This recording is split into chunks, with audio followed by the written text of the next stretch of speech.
89% of people have experienced burnout in the last year, 77% of whom are in burnout right now as we speak.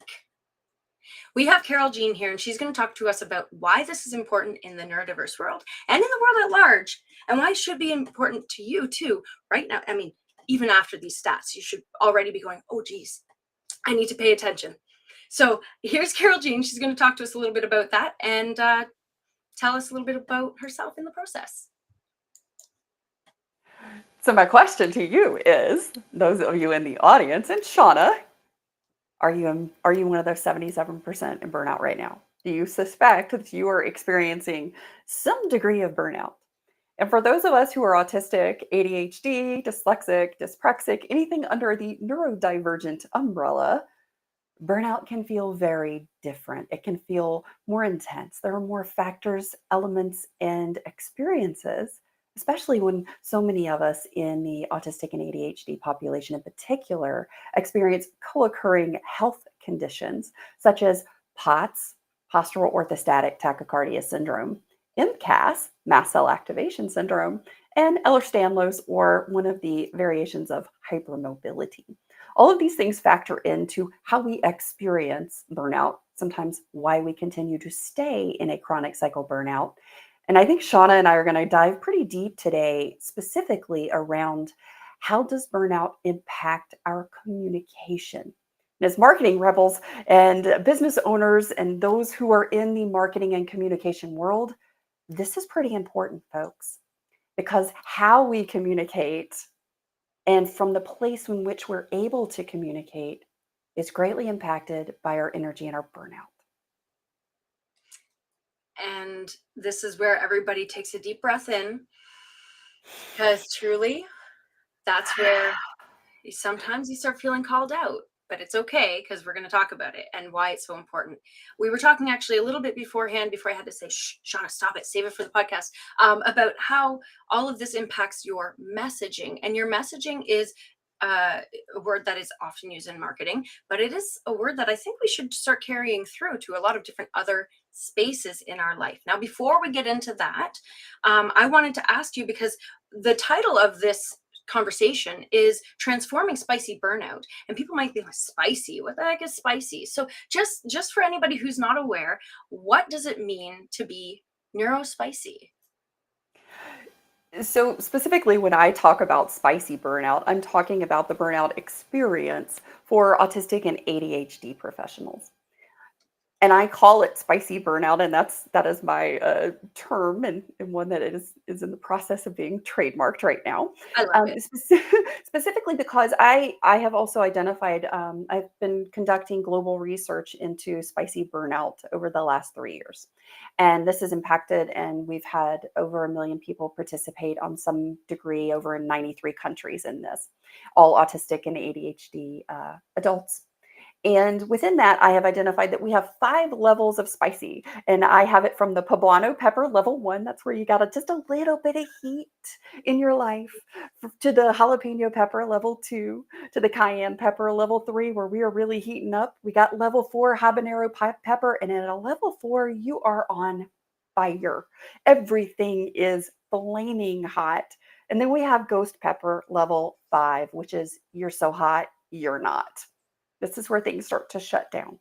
This is where your body may be also shutting down at this point. This is kind of where people sometimes even describe feeling very disconnected from themselves, sort of like observing myself sitting there, kind of feeling stuck, like I can't get moving. And for a lot of us, this can be really scary.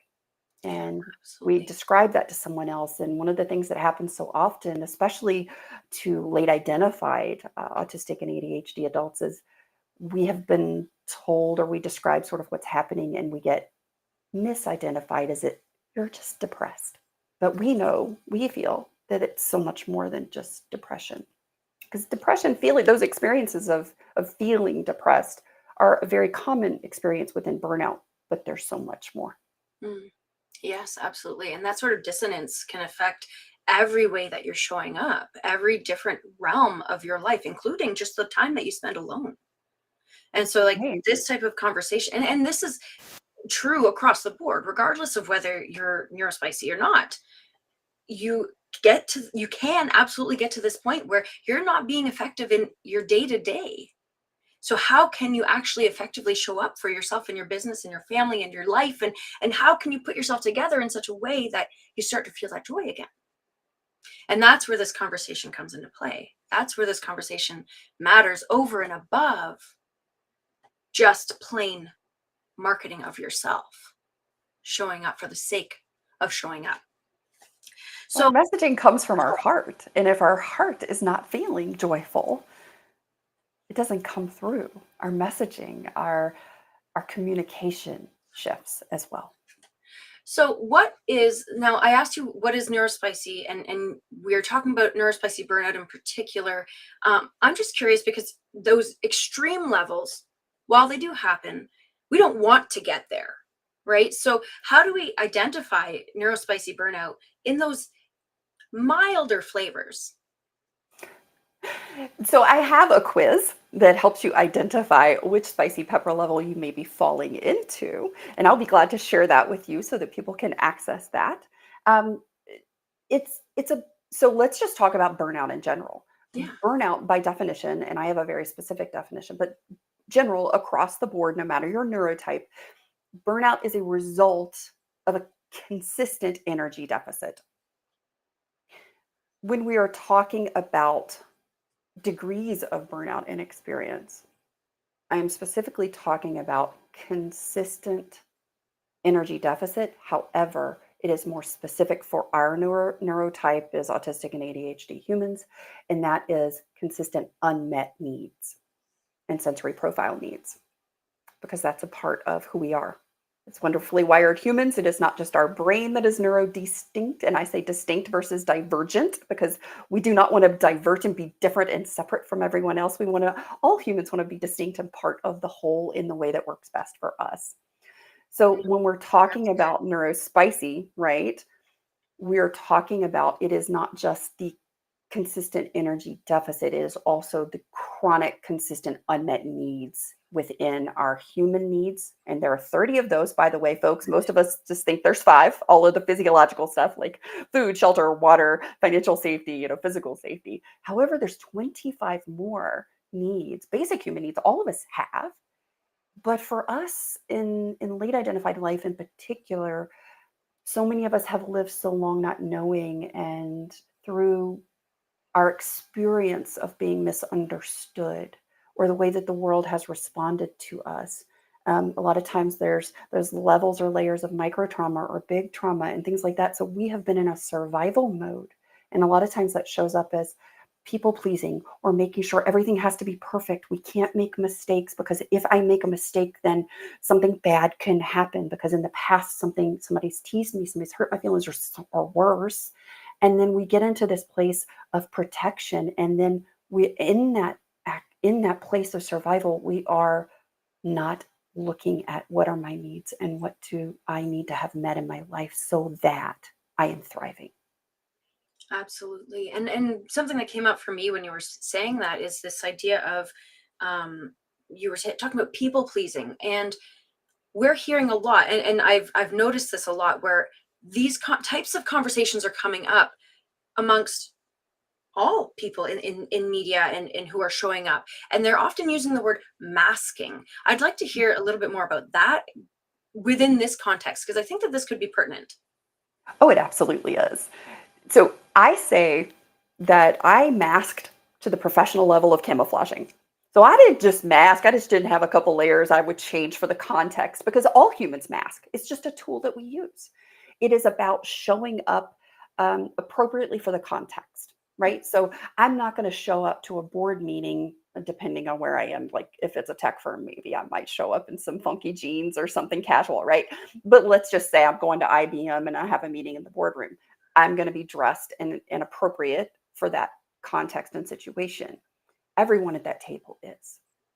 There is a difference when we're talking about masking and camouflaging within the neurodistinct population, and that is we get to a place where we mask to the professional level of camouflaging at the expense and loss of our own self and identity along the way.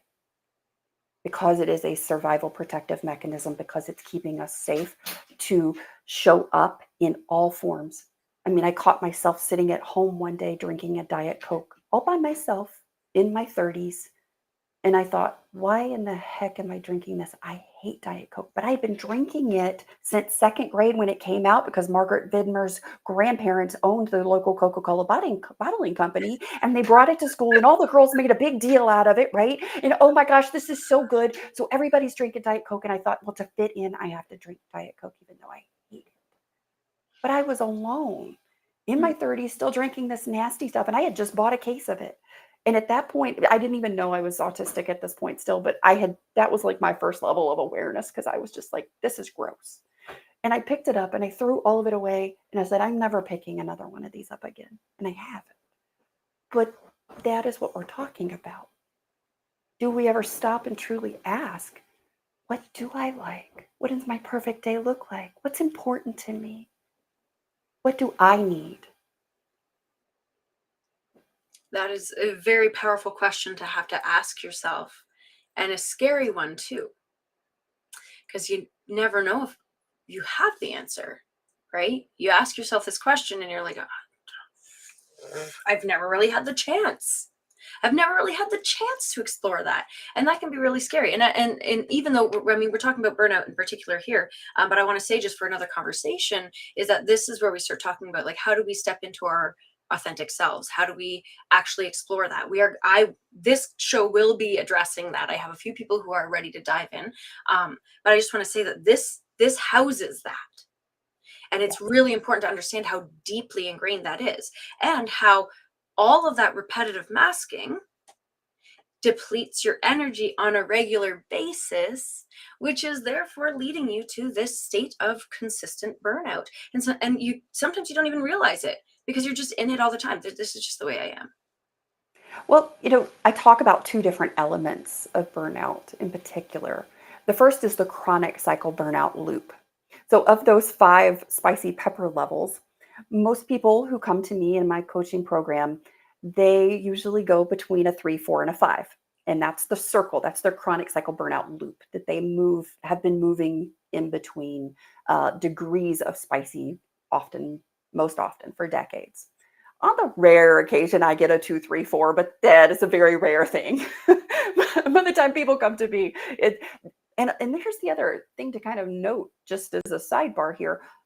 Most late identified people came to their identification and awareness of their neurotype because they probably hit the very worst burnout of their life. And when we are talking about masking and camouflaging and identifying and connecting with our authentic self, we don't do that when we don't have the energy. And we certainly don't do that when we don't feel emotionally, physically, or psychologically safe to do so. And that yet again goes back to those basic human needs. There you are.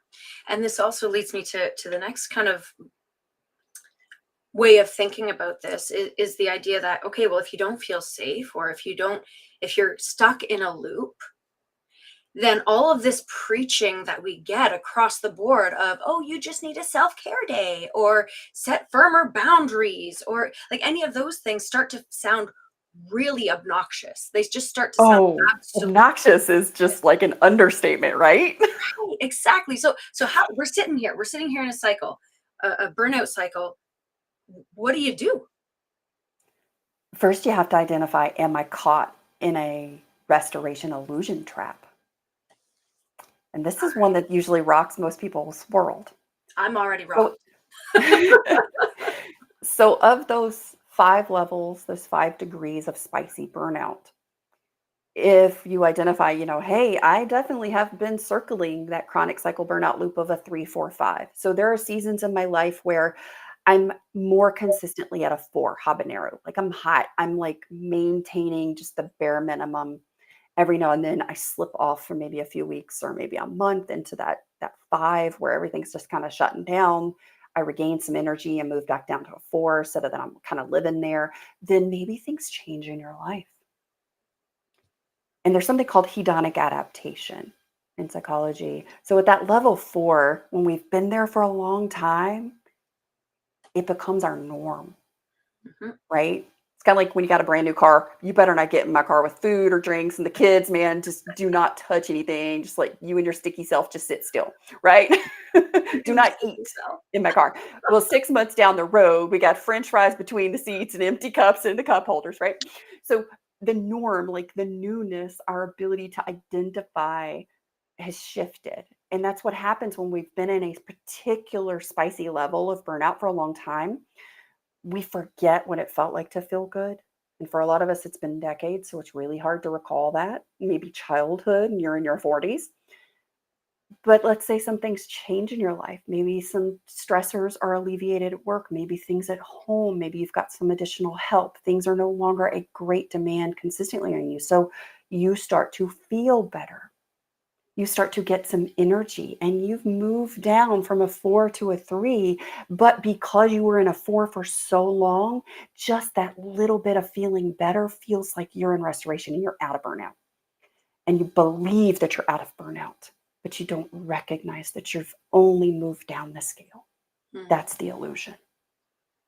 That's scary. So what are we doing in this space? How do you recognize this, and how do you shift away from the preachings of self-care and boundaries in order to start the journey of restoration? The first place to begin is to know, where are you, in what spicy pepper level are you right now? And once you know what spicy level you are right now, what's your spicy pepper? Do you have a chronic cycle pattern that you can identify? And I help you identify that. We do 3, 4, 5, or we do a 2, 3, 4. Maybe you are super lucky. You are one of those rare unicorn individuals and you're a 1, 2, 3. I have yet to meet one of y'all, so come on. Right, right. And in that, within each pepper level, I have specific restoration points. Mhm. What is the first step for you? Because each person's burnout is a result of their unique unmet needs and unique sensory profile. So, two of the biggest and most powerful tools in the unveiling method are that I help people identify what is your spice. We do what's called the spicy dashboard, Ooh. which I love.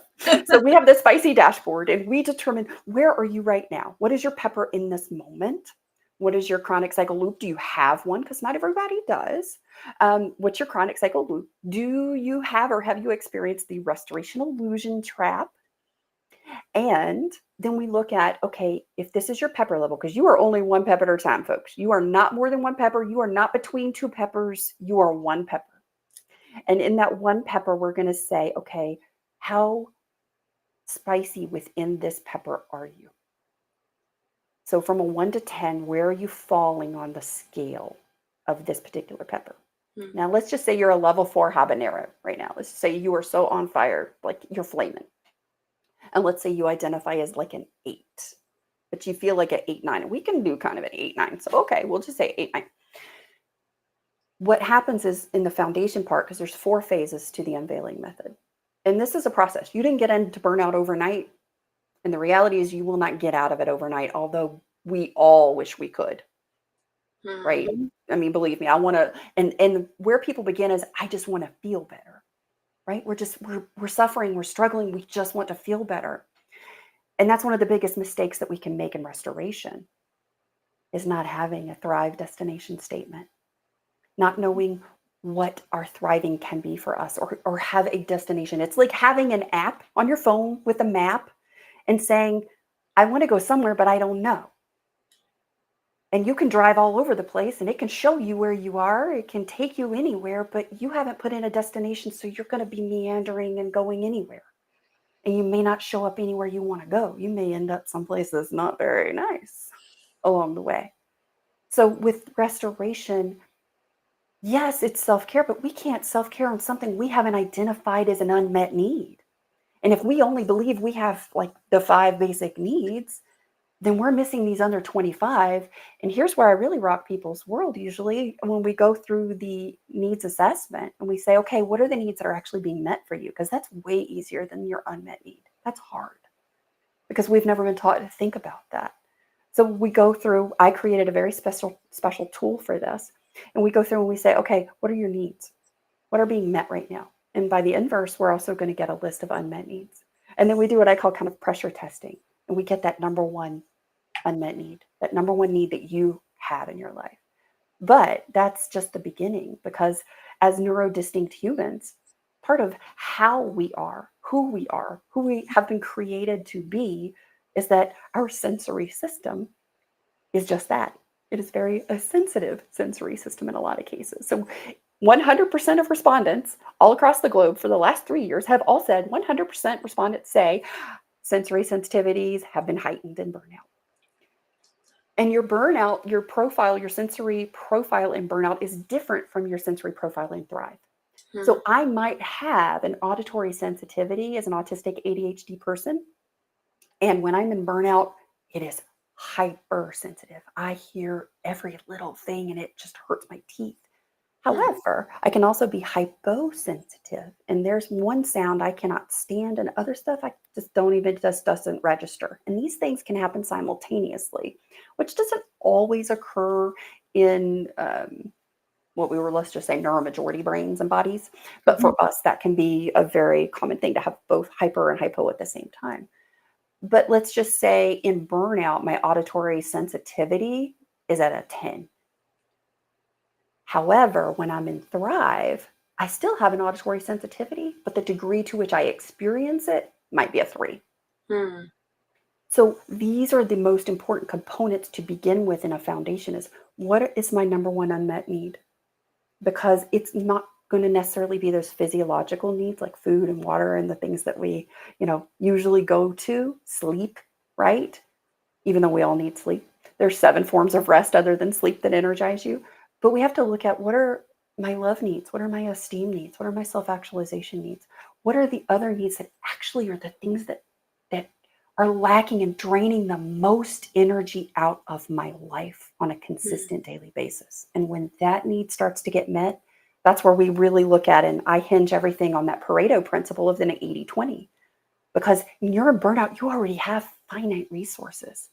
I don't want you to tax yourself and use that up. I don't want you to burn through that in the first 5 seconds of every day. Let's look at how do we take that thing that we know is your linchpin, and we focus 20% of your energy so that you're getting an 80% return on that investment, that energy investment, so that you're starting to feel better. Because when you start to do that, and then we dig into the other elements that start to make up a foundation, which most of us haven't had the opportunity to explore because of our neurotype and experience in the world, and that survival mode, right? That people pleasing.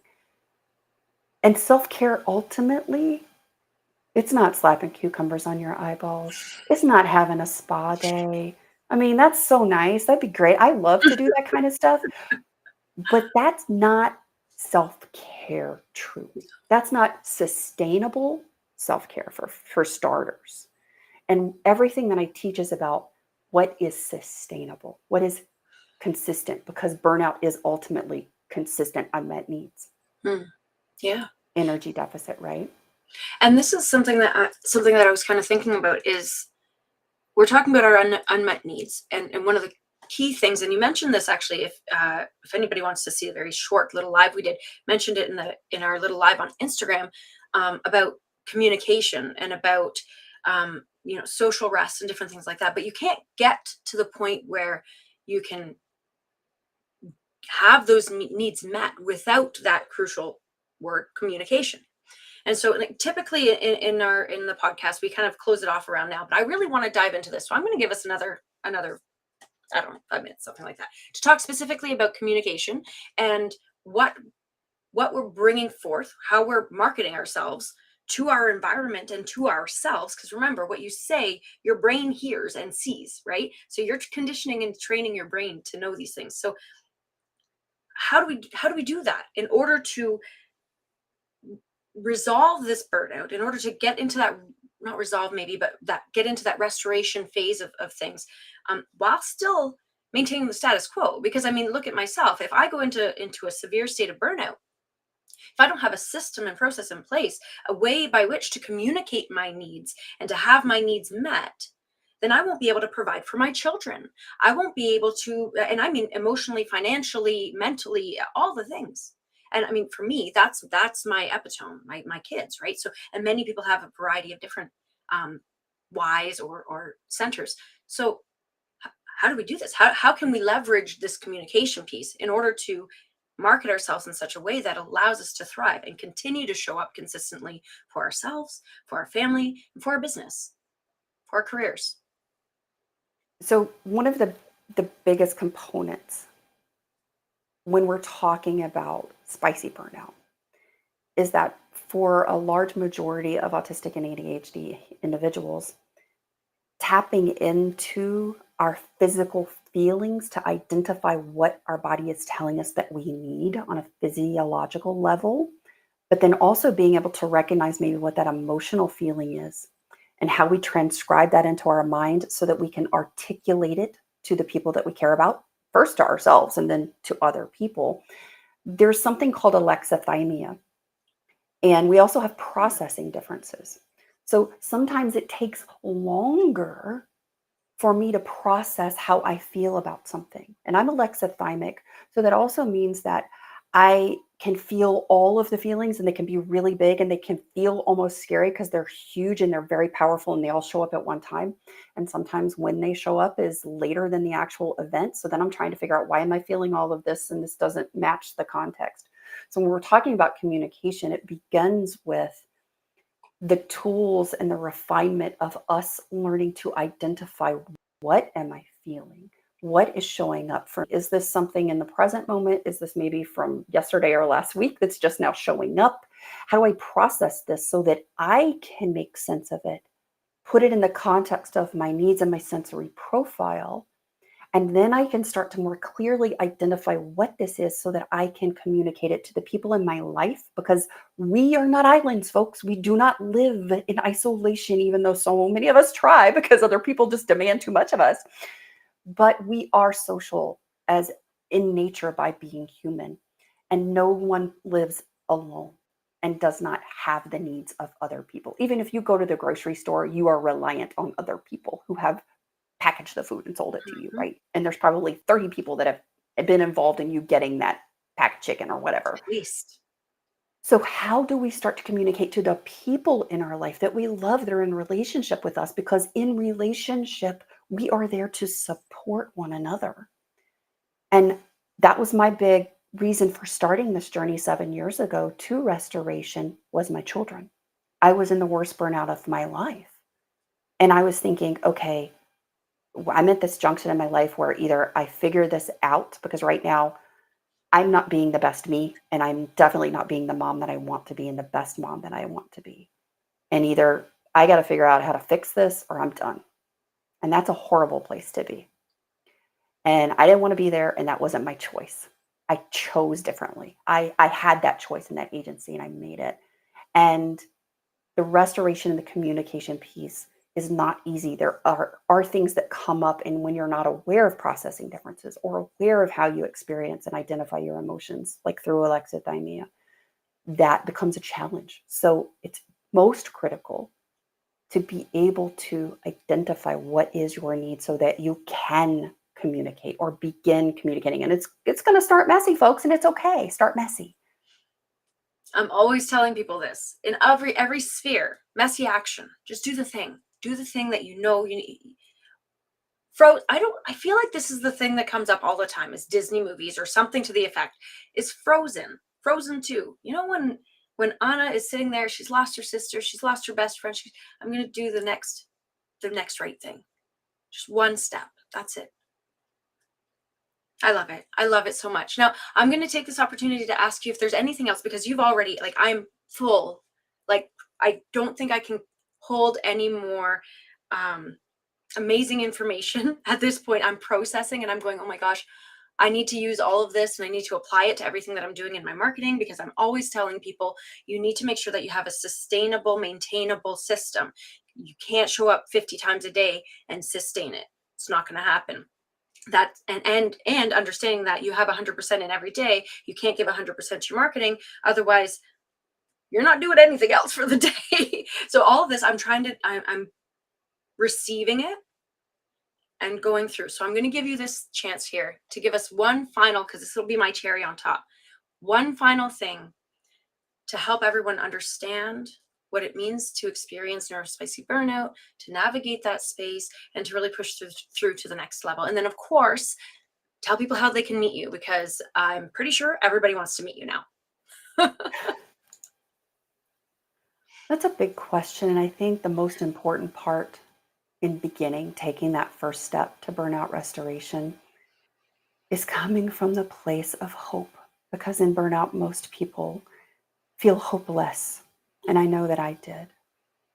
In this moment, even if there is this little tiny crack in the door, and having and listening and being a part of this conversation has given you hope for possibility. Because I want you to hear in this very moment, your thriving life is already yours. You are not destined or doomed to live in some degree of burnout for the rest of your life. That is not how you are meant to live, and that is a disempowering place to be. You're thriving. Your destination is already yours.